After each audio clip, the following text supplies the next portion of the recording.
YCP నాయకులకు కానీ ఐపీఎస్లకు కానీ చేసిన తప్పులకి ఇప్పుడు శిక్ష అనుభవిస్తున్నారా, లేదంటే రెడ్ బుక్ రాజ్యాంగంలో భాగంగా ఇదంతా జరుగుతుందా? ఎందుకంటే వైసీపీ నాయకులు పదే పదే రెడ్ బుక్ రాజ్యాంగం అంటూ ఒక బూచిగా చూపించే పరిస్థితి అయితే తీసుకొస్తున్నారు. గడిచిన 2 రోజులుగా జరిగిన అరెస్టులు రెడ్ బుక్ రాజ్యాంగంలో భాగం అంటూ వాళ్ళు చేస్తున్న వ్యాఖ్యలు కరెక్ట్ అనుకోవచ్చు అంటారా?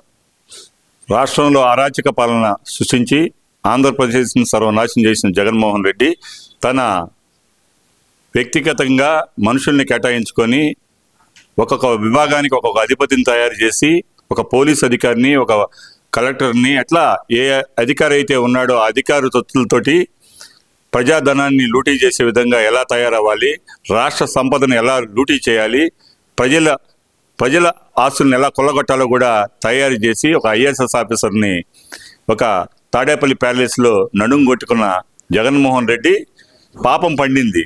పాపం ఏ రోజుకైనా పండుతుంది. ప్రజల ధనాన్ని లూటీ చేసిన ఎవడైనా సరే శిక్ష అనుభవించక తప్పదు. రాష్ట్రంలో ఐఏఎస్ ఆఫీసర్ కాడి నుంచి వాళ్ళు చేయని దుర్మార్గాలు లేవు. ప్రతి పనిలో లంచం, ప్రతి వ్యవస్థలో మోసం.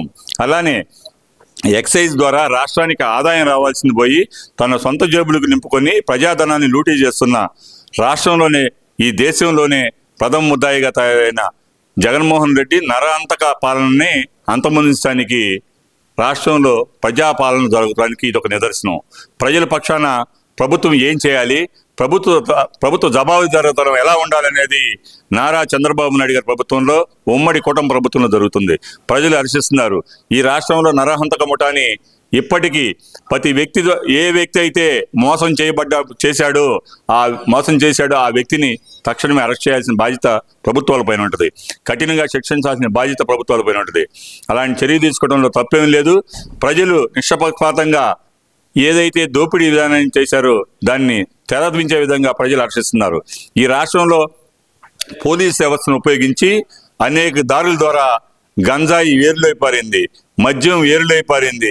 ఈ రాష్ట్రంలో స్మగ్లింగ్, ఒక గంజాయిని రాష్ట్రంలో పంట పరిశ్రమగా ఏర్పాటు చేసి రాష్ట్రంలో కొల్లగొట్టారు. అలానే మద్యం ఎన్ని రూపాల్లో వాళ్ళు దాన్ని చేయాలో అన్ని రూపాల్లో చేసి ఈ రాష్ట్రాన్ని సర్వనాశనం చేశారు. మరి చేసినప్పుడు తప్పదు, శిక్ష అనుభవించ తప్పదు. లూటీ చేసిన ఏ వ్యక్తి అయినా సరే, పోలీస్ అధికార, రాష్ట్ర ప్రభుత్వంలో ఉన్న అధికార, ఎవరైతే ఉన్నారో వైసీపీ నాయకుల, ఎవరైతే శిక్ష అనుభవించాలో తప్పనిసరిగా అనుభవిస్తారు. రాష్ట్ర ప్రభుత్వం స్పష్టంగా చెప్పింది, ఈ పరిపాలన గాడి తప్పింది, గాడిలో మార్చుకోండి గాడిదల్లారా అంటే చేతకాక 5 సంవత్సరాలు ప్రజలు పరిపాలించండి అంటే దోపిడీ తెరదింపి రాష్ట్ర ప్రజల ధనాన్ని లూటీ చేసి రాష్ట్రాన్ని అంధకారం చేశారు. ప్రజలు గమనిస్తున్నారు. ఇప్పుడు చెప్తున్నారు, ఇప్పటికైనా పోలీసు అధికారులు భయం వీడి స్వచ్ఛందంగా లొంగిపోండి. ఎందుకు ఈ రాష్ట్రాన్ని దోపిడీ చేశారు, దోపిడీ విధానానికి తెరదింపండి.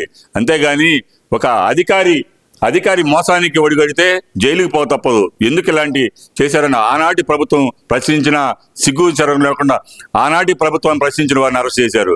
ఈనాటికి మూట కట్టుకోవాల్సి వస్తుంది. ఖబర్దార్, ఎప్పటికైనా చెప్తున్నాం, ఏ పోలీస్ అధికారి అయితే తప్పు చేశాడో జైలు శిక్ష తప్పదు, ఏ వైసీ నాయకుడు తప్పు చేశాడో జైలు శిక్ష అనుభవించక తప్పదు అని చెప్పి తెలియజేస్తున్నాం. అంటే ఇక్కడ ప్రధానంగా చూసుకుంటే గనక మనకి నిన్న పిఎస్ఆర్ ఆన్యాల్ గారిని అరెస్ట్ చేసిన విధానాన్ని ఎలా చూడొచ్చు అంటారు. అలాగే చూస్తే గతంలో చంద్రబాబు నాయుడు గారిని అవసరమైతే బస్సును లాక్కొస్తామంటూ మాట్లాడి బేవత్సం చేసిన పరిస్థితి నుంచి పిఎస్ఆర్ ఆన్యాలు నీట్గా రెడీ అయ్యి ఆయన్ని తీసుకొని వచ్చిన విధానాన్ని అసలు ఎలా చూడొచ్చు అంటారు? ఇద్దరికి ఇంత వ్యత్యాసాన్ని ఎలా చూపించగలిగారు అంటారు వీళ్ళు? మరి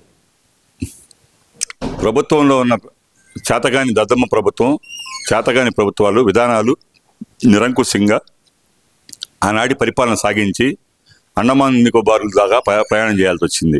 ఈ రాష్ట్రంలో గాడి తప్పిన ప్రభుత్వానికి గాడిలో పెట్టడానికి ఈ ప్రభుత్వంలో ఉన్న పెద్దలు చేస్తున్న ప్రయత్నం ఏంటంటే, ప్రతి ఒక్క నిష్పక్షపాతంగా ఏ పోలీస్ అధికారి అయితే ఉన్నాడో, ఆంజనేయులు కావచ్చు, ఇంకొక ఎవరైనా సరే, ఏ పోలీస్ అధికారి అయితే తప్పు చేయబడ్డాడో తప్పనిసరిగా శిక్ష అనుభవించాల్సిందే. ప్రభుత్వ ధనాన్ని లూటీ చేయడానికి మీరు సహకరించడం కారణం, అలానే వైసీపీ నాయకులకు తొత్తులుగా ఉండి మీరు వ్యవహరించడం కారణం. ఏ కారణాలైతే అనేక ఆరోపణలు, ఒకటి కాదు ప్రతి ఆరోపణ వెనక పోలీసు అధికారులు ఉండడం చాలా దుర్మార్గ విషయం. ప్రజల పక్షాన ఉండాల్సింది, కాకి చొక్కా వేసుకున్నప్పుడు ప్రజల పక్షాన పోరాడాల్సింది ఒక వ్యక్తిగత భద్రతా వ్యక్తిగతంగా ఒక వ్యాపార దాంట్లో కూడా మీరు సహాయక సహకారాలు అందించడం, ఈ రాష్ట్రాన్ని ప్రజల ధనాన్ని లూటీ చేయటం చాలా దుర్మార్గమైన పరిస్థితి. విధానం మార్చుకోకపోవడం. ఒక ఐఏఎస్ ఆఫీసర్ అంటే ఒక నీతికి నిజాయితీకి మారుపేరుగా ఉండాలి, కానీ అవినీతికి అందలేకే విధంగా ఆనాటి పోలీస్ అధికారులు చేయడం చాలా సిగ్గుచేటు. ప్రజలు గమనించారు, తిరస్కరించబడ్డాడు ఆ నాయకుడు. ప్రజలు గమనిస్తున్నారు, అరెస్ట్ చేసి ప్రజలు జైల్లో పెట్టడం తప్పేం లేదు. ప్రజాధనాన్ని లూటి చేసిన ఏ నాయకుడైనా శిక్ష ఇలా తప్పదని చెప్పి తెలియజేస్తున్నా. ఈ ముమ్మడక ప్రభుత్వాన్ని హర్షిస్తున్నామని చెప్పి తెలియజేస్తున్నాం. ఇక్కడ ఇంకో విషయాన్ని కూడా గమనిస్తే కనుక మనం ఈ వైసీపీ నాయకుల విధానాలు అసలు ఎలా చూడాలంటారు? ఇప్పుడు చూస్తేనేమో రీసెంట్ గానే చూద్దాం మనం కొన్ని విషయాలు. కొడాలి నాని విషయాన్ని తీసుకుందాం. హార్ట్ అటాక్ అన్నారు, హైదరాబాద్ లో జాయిన్ అయ్యారు, అక్కడి నుంచి ముంబై వెళ్ళారు. రీసెంట్ గా చూస్తే ఇక్కడ బర్త్డే పార్టీల్లో తిరుగుతున్నారు. ఆయన మీద ఇక్కడ మెరక స్కామ్ ఉంది. వీటన్నింటిని తప్పించుకోవడానికైనా ఇవి ప్రయత్నాలు.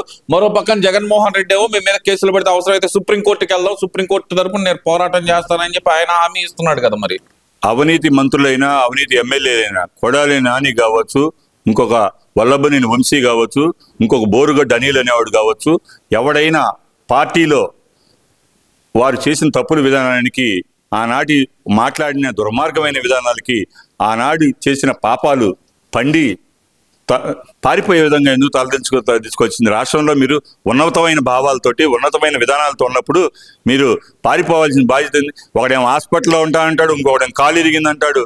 ఇంత కర్మ పట్టిందిరా బాబు మీకు. ఈ రాష్ట్రాన్ని సర్వనాశనం చేసినప్పుడు ప్రజలు ఎప్పుడైతే తిరస్కరించబడ్డారో మీరు ఆ రోజే కోల్పోయారు ఈ రాష్ట్రంలో మనోధైర్యాన్ని. ఈ రాష్ట్ర ప్రజాధనాన్ని లూటీ చేసింది కాక ప్రజాప్రతినిధులపైన దుర్మార్గంగా వ్యవహరించి ఆనాటి మాజీ ముఖ్యమంత్రి వారి నారా చంద్రబాబు నాయుడు గారి మీద ఎన్ని ఇష్టానుసారం నోటికి ఇష్టం వచ్చినట్టు అదుపు లేకుండా మాట్లాడారు. ఈ రోజు ఎందుకు పారిపోయి తలదాచుకుంటున్నారు? ఒకడికేం గుండె నొప్పి అంటాడు, ఒకడికేం చెయ్యి ఇరిగిందంటాడు, ఇంకోటి ఆరోగ్యం బాగాలేదంటారు. ఎన్ని కారణాలతో ఎక్కడికి పోలేరు. పాపం పండిన రోజు దగ్గర పడింది. తప్పనిసరిగా సప్త సముద్రాలు దాటినా మిమ్మల్ని ఎత్తురావడం ఖాయం.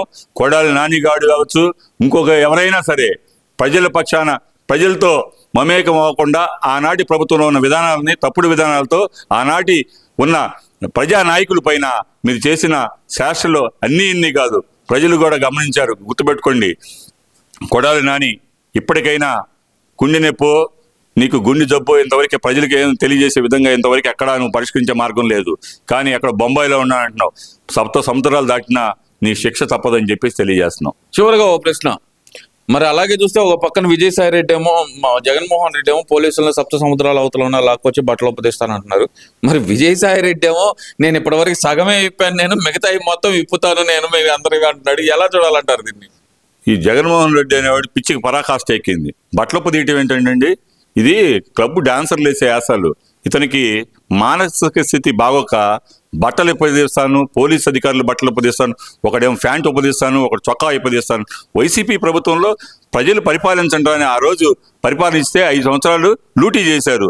ఇక్కడ 11 మంది సభ్యులనిచ్చి అసెంబ్లీ పోండి అంటే రోడ్డు మీద నుంచొని మేము బట్టలు ఇప్పుతాము, వాడి బట్టలు ఇప్పుతాం. ఎవడ బట్టలు ఇప్పుతారు మీరు? ప్రజలు మీ బట్టలు ఇప్పారు, గుర్తుపెట్టుకోండి. ప్రజలు మీకు నిర్దాక్షిణ్యంగా 164 సీట్లు ఇచ్చి ప్రజా చైతన్యం ఉమ్మడి కుటుంబాన్ని గెలిపిస్తే మీ బట్టలు ఉప్పడి తీసి రోడ్ల మీద నిలబెట్టారు. ఇంకా సిగ్గుసరం లేదు. మీరు బట్టలు ఇప్పుతానని మాట్లాడటం చాలా అవహేళనంగా ఉంది. ఒకడేమో బట్టలు ఇప్పుతానంటాడు, ఒకడు ప్యాంట్ ఇప్పుతానంటాడు, ఒక చొక్కా ఇప్పుతానంటాడు, ఇంకొకడేమో డ్యాన్సులు వేశాడు.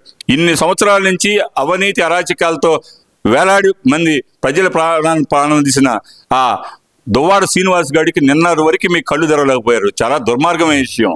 ఈ రాష్ట్రంలో ఎన్ని అరాచకాలు సృష్టించాడు వాడు. అలాంటి వ్యక్తికి పాపం కడకు దాని భార్య కూడా క్షమించడానికి నేనంగా బతిమిలాడితే కనీసం బాధ్యత లేకుండా ఇప్పుడే కళ్ళు తెలిసారు. ఇంకా ఇప్పటికైనా సంతోషించాలి విషయం. మీ 11 మందిలో కూడా ఎంతమంది ఉంటారో వాళ్ళ బట్టలు కూడా జాగ్రత్తగా వేసుకొని ఫ్యాంట్ చొక్కాలతో ఉండాలని చెప్పేసి తెలియజేస్తున్నాం.